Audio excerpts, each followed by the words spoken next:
జై శ్రీరామ్. ఈరోజు నేను మీకు వాము కారం చేసి ఎలా చేసుకోవాలో చూపిస్తాను.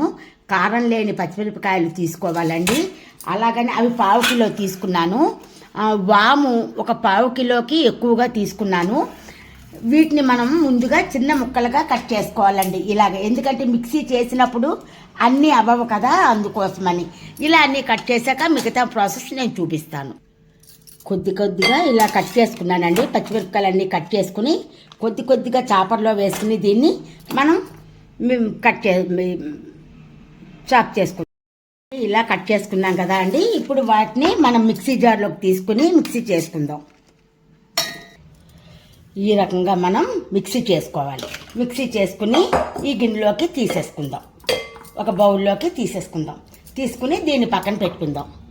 ఇందులో కొద్దిగా ఉంచానండి. దీంట్లో వాము వేసి ఒక్క తిప్పుకుందాం. ఈ మీకు చూపించాను కదా కొలతలో, ఆ కొలత ప్రకారం దాన్ని మనం మిక్సీ చేసుకుందాం. ఇప్పుడు దీంట్లోకి మనం మిక్సీ చేసుకున్న వాము దీంట్లో వేసేసుకుందాం. అలాగనే పసుపు కూడా వేసేసుకుందాం. ఒక 3 నిమ్మకాయలు రసం తీస్తున్నాను.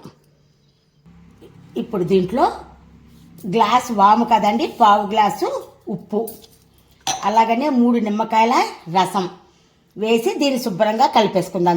మూత పెట్టేసుకుందాం. అన్నీ వేసాం, మూత పెట్టేసుకుని ఒక రోజంతా దీన్ని ఊరనివ్వాలండి. 2 రోజులు కానీ 3వ రోజు ఎండబెట్టుకోవాలి. చూపించడం మర్చిపోయాను. ఈ వాముకారంలో గుప్పెడు కరివేపాకు కూడా మనం ఇందులో వేసుకుందామండి.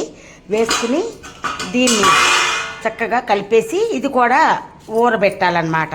ఇలా ఊరబెట్టేసుకుని ఉంచేసుకుందాం. అంతే, అంతలా కలిపి ఎక్కర్లేదు. అంతేనండి. మూత తీసి చూద్దాం. 3 రోజులు అయిపోయింది కదా. దీన్ని మనం ఎండలో పెట్టేసుకుందాం. ఎండలో పెట్టాక మీకు మిగతా అది నేను చూపిస్తాను. ఇలా 2 పళ్ళాల్లో పోసి ఎండబెట్టాను. ఇలా ఎండిపోయాక మనం ఒక గాజు సీసాలో స్టోర్ చేసుకుందామండి.